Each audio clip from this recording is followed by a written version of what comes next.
మా అమ్మ ఏ తప్పు చేయలేదనడానికి ఇవే ఆధారాలు సార్.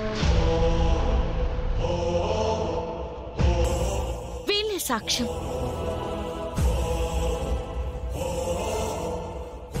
ట్యూషన్ పేరు చెప్పి కాలేజీలో ఎక్కువ ఫీజులు వసూలు చేస్తున్నారు అనడానికి ఇవే ఆధారాలు.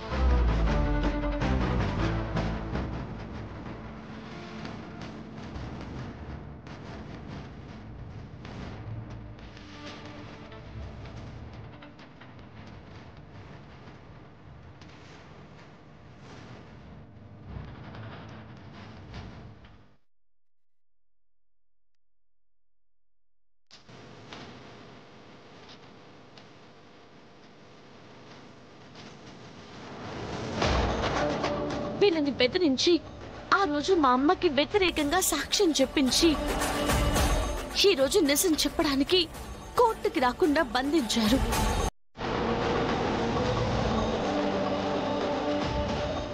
అసలు దోషులెవరో వీళ్ళే చెప్తారు. వినండి యువరానా.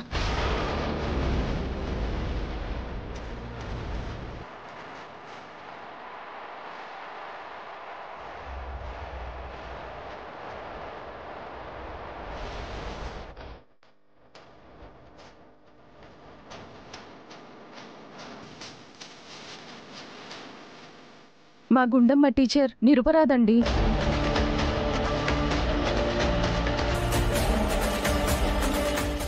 ఆవిడకి ఏ పాపం తెలీదు.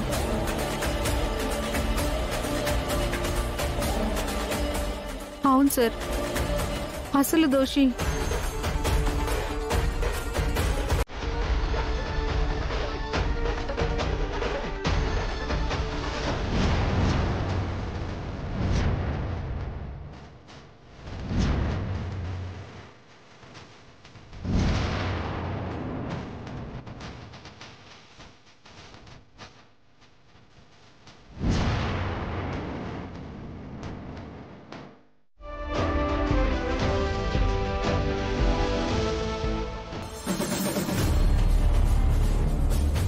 ఏంటి మమ్మీ ఇది? నువ్వు ఏర్పాటు చేసిన రౌడీలు ఆ పల్లవిని కూడా లాక్ చేశారన్నారు కదా, మళ్ళీ ఎలా వచ్చింది? రౌడీల్ని కొట్టి ఆ అమ్మాయిని విడిపించుకుని తీసుకుపోవడానికి రెడీ అయ్యింది. మళ్ళీ వాళ్ళ నుంచి తప్పించుకోవడం పెద్ద కష్టమా?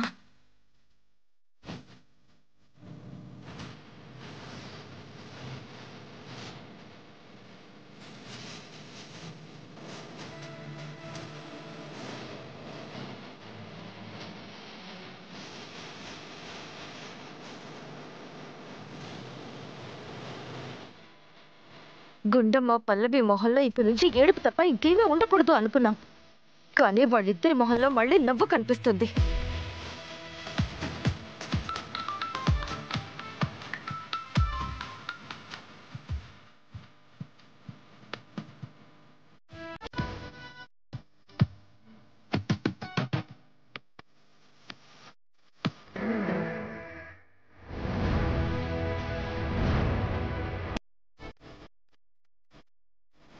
ఏంటి మీరు పెట్టిన రౌడీలు నన్ను కూడా లాక్ చేశారన్న తర్వాత ఆనందపడ్డ మీరు నేనెలా వచ్చానా అని ఆశ్చర్యపడ్డారు కదా?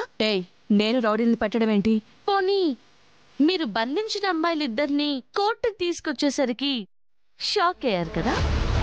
పిచ్చి పిచ్చిగా ఉందా? ఆ అమ్మాయిని నేను లాక్ చేయడం ఏంటి? అంతా చేసింది ప్రిన్సిపల్ అని వాళ్లే చెప్పారు కదా. వాళ్ళంతటి వాళ్ళు చెప్పాల్సుంటే మీ పేరే చెప్పేవాళ్ళు. ఎందుకంటే ఈ కథ మొత్తం నడిపించింది మీరే అని వాళ్ళు నాతో చెప్పేశారు.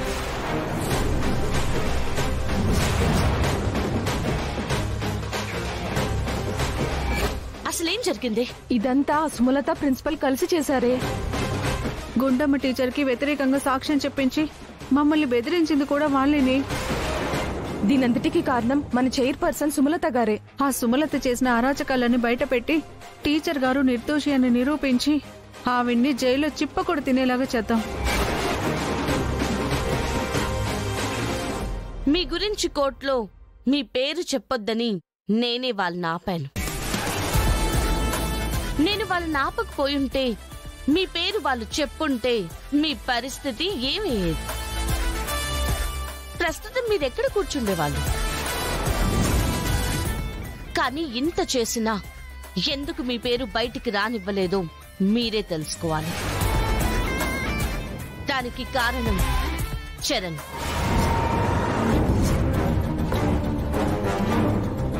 తన తల్లి ఇలాంటి పని చేసిందని తను తలెత్తుకోలేడు. తను బాధపడుతుంటే నేను చూడలేను. అయినా మీకిదేం బుద్ధండి? తినడానికి అన్నం లేని వాళ్ళు కడుపు నింపుకోవడం కోసం అన్నం దొంగతనం చేశారంటే ఒక అర్థం ఉంది. ఒక నిరుపేద డబ్బుల కోసం తన కుటుంబాన్ని కష్టాల నుంచి బయటపడేయడం కోసం తప్పుదారి నడిచాడంటే ఒక అర్థం ఉంది. కానీ మీకేం తక్కువ? ఆస్తుంది, సొసైటీలో కొద్దో గొప్ప పేరుంది. దేవుడెంతిచ్చినా మీకింకా సరిపోలేదా? అందరి రక్తాన్ని పీల్చేసి ఇంకా డబ్బులు సంపాదించి ఏం చెయ్యాలి, ఏం చేసుకుందామని. దీన్ని బతుకంటారా? ఇలాంటి బతుకు మీకు అవసరం అంటారా?